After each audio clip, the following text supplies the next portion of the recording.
Hello, sweethearts. Back to our easy recipes. Okay, fish sambal சாப்பிட்ருப்பீங்க, கறி வச்சு சாப்பிட்ருப்பீங்க, பொரிச்சு சாப்பிட்ருப்பீங்க, சூப் கூட பண்ணி சாப்பிட்ருப்பீங்க, பிளாக் பெப்பர் பண்ணி சாப்பிட்ருக்கீங்களா? இன்னும் பண்ணலையா? வாங்க ரெசிபிக்குள்ளே போகலாம். சுட சுட சோறில் இந்த மாதிரி வந்துட்டு காரசாரமான பிளாக் பெப்பர் ஃபிஷ், இதுதான் கம்ஃபர்ட் ஃபுட். ஸோ இந்த டிஷ்க்கு தெங்கிரி ஃபிஷ்ஷு ரொம்பவே சூட்டபுளாக இருக்கும். தெங்கிரி ஃபிஷ்ஷை மேரினேட் பண்ணி வச்சுக்கோங்க. கொஞ்சமாக வந்துட்டு சால்ட்டு, அப்புறம் மஞ்சத்தூள், சாஸ்தீராம் அண்ட் பிளாக் பெப்பர் போட்டு கொஞ்சம் நேரம் அதை மேரினேட் பண்ணி வச்சுக்கோங்க. இப்போ நம்ம பிளாக் பெப்பர் ரோஸ்ட்லாம் பண்ண வேணாம், ஜஸ்ட் எடுத்து நம்ம அரைச்சி வைக்க போகிறோம். நான் கொஞ்சம் ஒயிட் பெப்பரும் யூஸ் பண்ணியிருக்கேன். தென் இதுக்கு பிளாக் பெப்பர் சாஸ் பண்ணுறதுக்கு நம்ம பட்டர் தான் யூஸ் பண்ண போகிறோம். 2 டேபிள் ஸ்பூன் பட்டர் போட்டு அது கூடவே கொஞ்சமாக கார்லிக் அண்ட் ஆனியன் இந்த மாதிரி சின்னதாக கட் பண்ணி வச்சுக்கோங்க.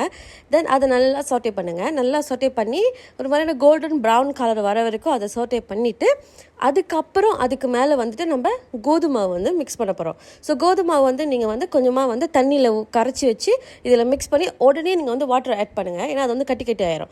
தென் கொஞ்சம் உப்பு, கிச்சாப் போட்டுட்டு சாஸ் சில்லி, சாஸ் டொமேட்டோ, அப்புறம் சாஸ் தீராம். ஓகே, ஸோ இதெல்லாம் ஊற்றி நீங்கள் என்ன பண்ணுங்கள், நல்லா மிக்ஸ் பண்ணுங்கள். இதுதான் நம்ம பிளாக் பெப்பர் சாஸ் பண்ணுறதுக்கான ப்ராசஸ். ஸோ நல்லா மிக்ஸ் பண்ணிட்ட பிறகு பிளாக் பெப்பர் ஆட் பண்ணிக்கோங்க. லோ ஃப்ளேமில் பண்ணுங்கள், இது ரொம்ப இம்பார்ட்டன்ட். அந்த நல்லா மிக்ஸ் பண்ணிவிட்டு ஒரு ஓரமாக எடுத்து வச்சுருங்க. அதுக்கப்புறம் நம்ம ஃபிஷ் ஃப்ரை பண்ணி நெக்ஸ்ட் ப்ராசஸ்க்கு நம்ம போக போகிறோம். அண்ட் ரொம்ப இம்பார்ட்டன்ட், இது நீங்கள் அரைச்சி கூட பண்ணலாம். எப்படின்னா அந்த ஆனியன் கார்லிக் நாக்கில் தென்படாமல் நல்லா அரைச்சி கூட நீங்கள் வச்சுக்கலாம் அந்த பிளாக் பெப்பர் சாஸ். பட் நான் பண்ணலை. ஓகே, ஸோ அது ரெடி ஆகிட்ட பிறகு அது ஆறட்டும். ஸோ ஃபிஷ் நல்லா காரிங்காக ஃப்ரை பண்ணிக்கோங்க. நல்லா காரிங்காக ஃப்ரை பண்ணது அந்த டிஷ்க்கு ரொம்ப நல்லாயிருக்கும். அண்ட் தென் அதுக்கப்புறம் as யூஸ்வல் இஞ்சி பூண்டு, வெங்காயம், சில்லி எல்லாம் போட்டு நல்லா வதக்குங்க. ரொம்ப வதக்க வேணால், லைட்டாக வதக்குனா போதும்.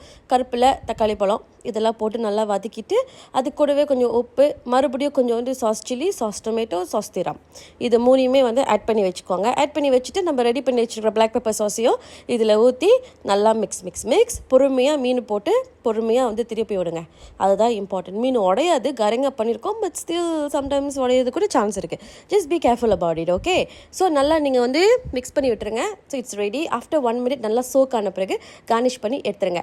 See you all in next recipe. Bye bye, sweethearts.